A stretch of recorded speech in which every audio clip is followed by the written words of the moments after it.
Hello everyone, today we're going to talk about stress. So, first things first, what is stress? Stress can be a number of things. There's always the obvious ones like the looming deadline, you have a paper to write for school, busy schedule, a lot of things on your to-do list, but then there are the other things that you might not notice right away. So, those like underlying things that really make you feel like you're constantly. So, maybe it's having a sink full of dishes that when you walk by, you're just kind of like, Maybe it's having to interact with a certain person at work or school that really just, there's not good communication there and you have to sort of give yourself a pep talk to be able to do that.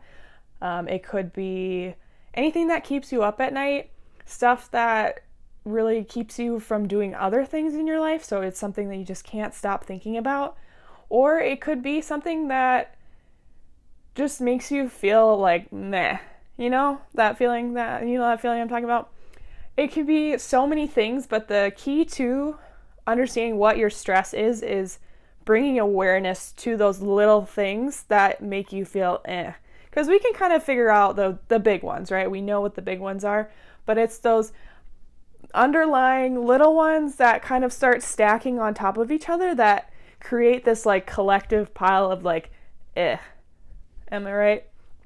And so once we can bring awareness to those things that make us feel like we can start to make a plan to manage all of that stuff. So before we get going on how to do that, there's one thing I want to talk about and how stress affects your body.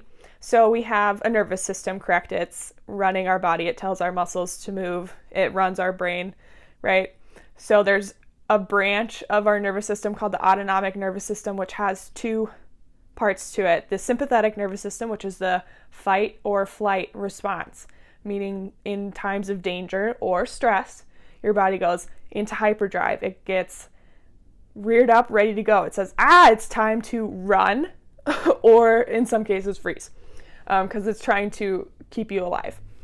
And then there's the parasympathetic nervous system, which is the rest and digest system. That's the system that says, okay, it's time to calm down, I can digest the food I ate, I can breathe, I can recover all of my body functions, which is the one that we want. That one's important. While there's a little bit of good stress in our life, too much stress is a bad thing. One thing that I like to remind people of is that when your body is constantly stressed, so when you're constantly under stress, your body is constantly trying to keep up with that. Your nervous system is constantly trying to keep up with that building stress. It's dumping stress hormones into your body. It's raising your heart rate, your blood pressure, the list goes on. So if we're in this continuous cycle of like, I'm stressed all the time and I'm not doing anything to manage it, then you end up ill, sick, with chronic diseases. It's a comorbidity, excuse me. So many things that, honestly, that's why I truly believe stress management is like the number one thing you can do for your health. And so we're going to talk a little bit about how to do that now. So there's 3 things that I like to start people off with. Number 1 is mindset. So how you kind of approach everything, what your perception of your own experience is, so how you perceive stress, how you perceive these situations that cause you stress, and then the other side of it is what you do to change that. So when we talk about mindset and our perception of our stress, when we go in saying, wow, this is stressful, it's going to be stressful, right? So when we go in saying, all right, you know what? I understand that this is stressful to me. It really gets me riled up. It makes me feel not so great. But guess what? I know that now. Allows you to kind of like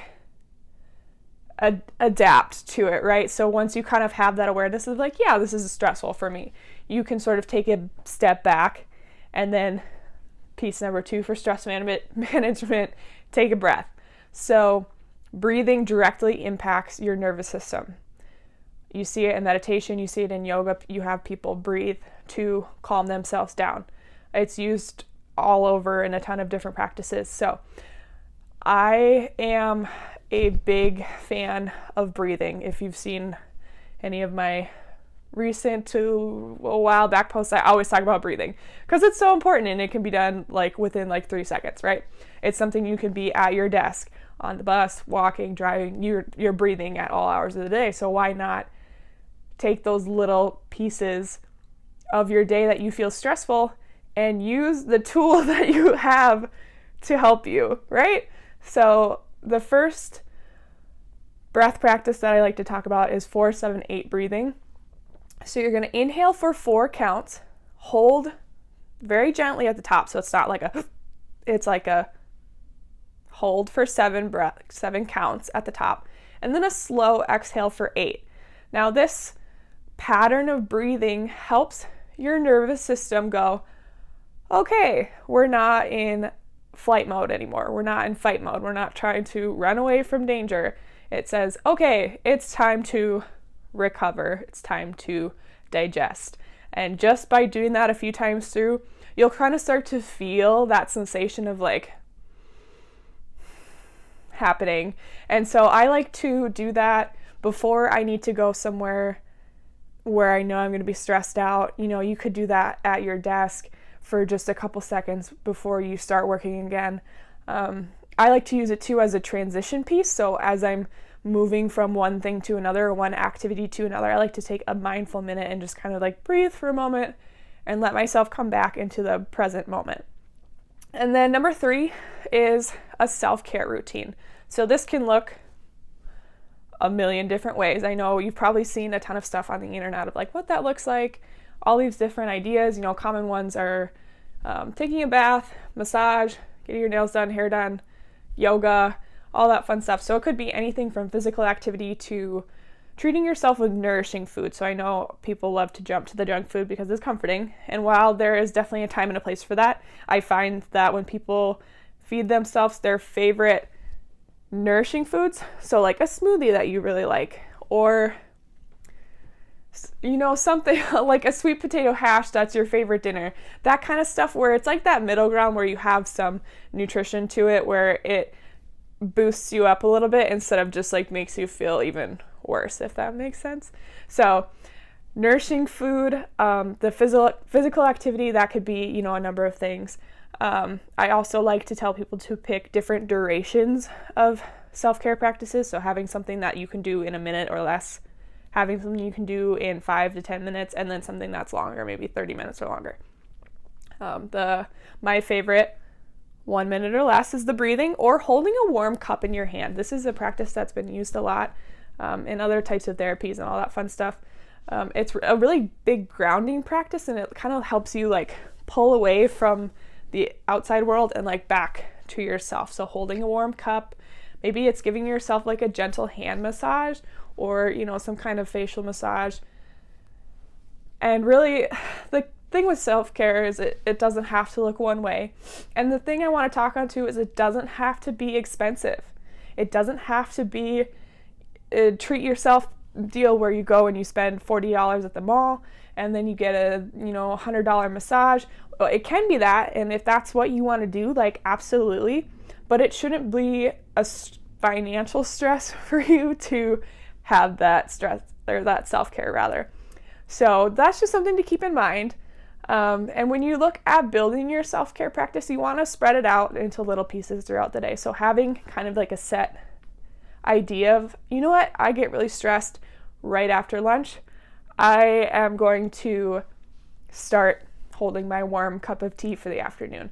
And like kind of looking at it like that so that you know, I have a stressful moment here.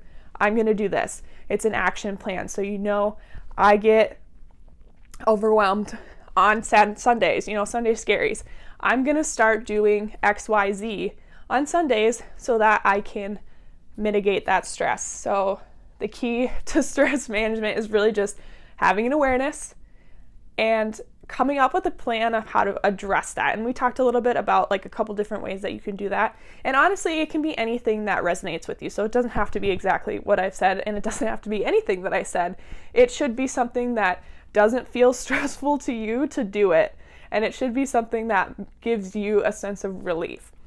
And that's all I have today, everybody. So if you liked this video, go ahead, like, comment, questions, send me messages, subscribe if this is something that you want to learn more about. Let me know. If you have any questions, go ahead, send them to me. I'd love to answer as many as I can. And thank you. Have a great day.